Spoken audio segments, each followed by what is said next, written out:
শুভ সকাল বন্ধুরা, চলে এলাম সকালের ডিনার জলখাবারে। আজকে জলখাবারে করেছিলাম কচুরি আর তরকারি। কচুরি মানে এটা ঘরের নয়, কিন্তু কেনা। দেখতেই পাচ্ছেন কচুরি আর তরকারি। শনিবারে দুপুরে লাঞ্চ নিয়ে চলে এলাম। লাঞ্চে যেটা করেছি, ভাত প্রত্যেক দিনই করি। এখানে খয়রা মাছের ঝাল, ছেলে খাবে না, বাবার আমার জন্যে।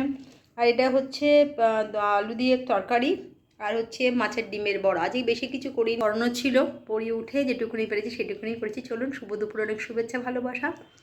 আর মুষলধারে বৃষ্টি 2 ঘন্টা ধরে হলো, 11:30 থেকে শুরু হলো, তো ব্যাস এইরকমভাবেই চলছে। আর এখন দেখুন কীরকম রোদ। এই জামা কাপড় তোলা পাড়া প্রত্যেক দিন একটা কথা হয়েই দাঁড়িয়েছে কাজ আমার, কিছু করার নেই। তো চলুন, শুভ দুপুর, অনেক শুভেচ্ছা আর ভালোবাসা। গেছিলাম পড়াতে, এইমাত্র পড়িয়ে এলাম। প্রত্যেক দিনই একই জিনিস, যেটা চা নিয়ে চলবে না, এটা চা খেয়ে নিই।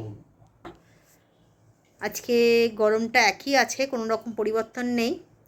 আর ছেলে গেছিলো, ফিরেছে, ওর জন্যে এই যে একটু আজকে বল কি শরীর ঠিক আছে তো?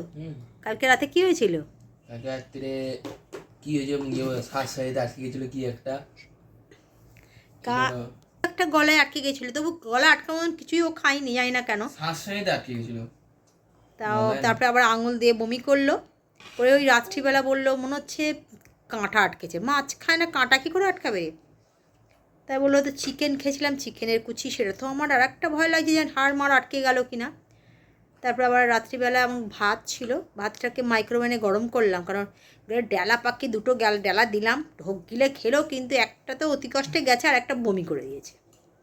তারপর একটু বললো মনে হচ্ছে গেছে, যাকে তারপর রাত্রিবেলা শুলো।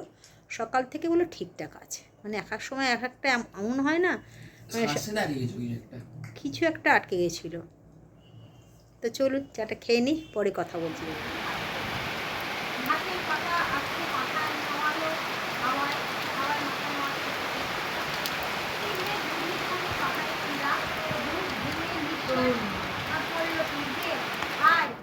প্রত্যেক দিনকার মতন আজকেও চলে এলাম, তবে আজকে রাতে ডিনারটা একটু অন্যরকম করেছি, কারণ সকাল থেকে ছেলে ছিল না, তাই আজকে সেরকম কিছু সকালে করিনি। মাছ করেছিলাম আর ডিম ভাজা করেছিলাম, মানে মাছের ডিমের বড়া করেছিলাম, একটা তরকারি করেছিলাম আর ভাত। আর এবেলা কিন্তু ও রাত্রিবেলা ভাত, রুটিও খাবে, রুটি করলাম। এখানে আলু চিকেনের একদম কষা কষা করেছি, 5 মিশালি তরকারি করেছি, এবার খয়রা মাছও আছে আর ভাত, অনেক কিছুই আছে, যেটা হচ্ছে রাতের ডিনারটা আজকে ভালোই হয়ে যাবে। যেটা না বললেই নয়, ও ছিল না বলেই সকালে এত কিছু করতে পারিনি।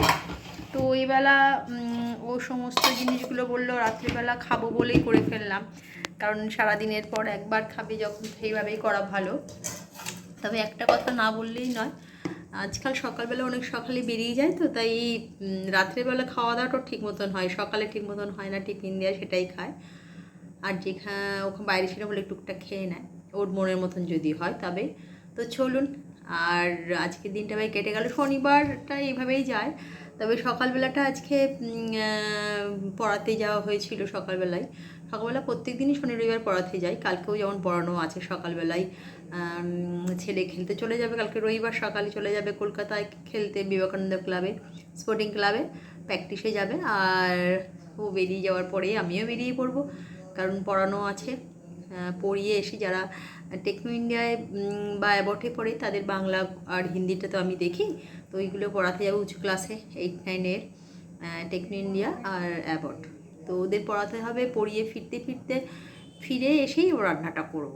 আর কালকে জলখাবারে যা কিছু হোক না কেন, সেটা হাজব্যান্ড হয়তো নয় কিনে নয় ঘরে বানিয়ে ফেলে। ও কিন্তু ডিম টোস্টটা খুব ভালোই করে, আর ভালো গরম গরম এসে খেতে ভালোই লাগে।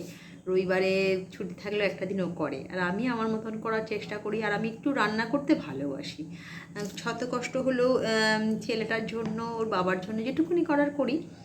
আর সেক্ষেত্রে আমার হাজব্যান্ড বাড়ি থাকলে যথেষ্ট সাহায্য করে, সেক্ষেত্রে কোনো ব্যতিক্রম হয় না।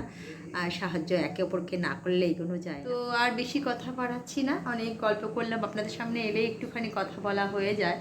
বাড়িতে 3টে লোক কথা বলার পর স্টুডেন্টদের সঙ্গে তো সব রকম কথা বলা যায় না, যেটুকুনি না বললে নয়। তা চলুন, সকলে ভালো থাকবেন, সুস্থ থাকবেন। কালকে একটা নতুন ব্লগ নিয়ে হাজির হয়ে যাব। আজকের মতো এটুকুনি, গুড নাইট, টাটা। পাশে থাকবেন, ভালোবাসা দেবেন, এটুকু অনুরোধ রইল। আর একটা কথা বলা ছিল, ইন্ডিয়ান রেলওয়ে দাদারা লিখেছেন, ওটা হচ্ছে মাছের ডিমের বড়া, খুব সুন্দর খেতে হয়, এটাই বলা ছিল। শুভরাত্রি।